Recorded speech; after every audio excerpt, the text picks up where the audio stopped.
Assalamualaikum warahmatullahi wabarakatuh.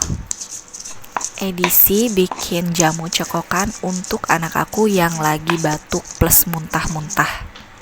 Jadi jamu ini tuh komposisinya ada daun suji ataupun godong sewu 7 lembar dan ada kunyit.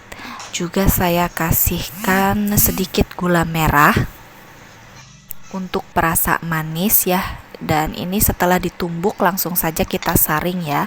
Ini menggunakan air hangat ya ataupun air panas.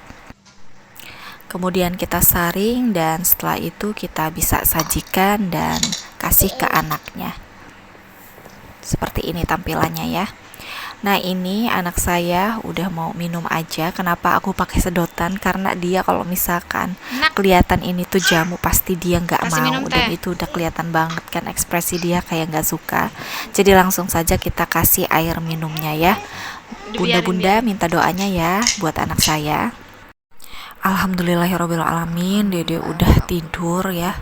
Setelah drama tadi, muntah-muntah, batuk, terus dibikinin jamu, diminum, gak suka, tapi dia minum. Alhamdulillah.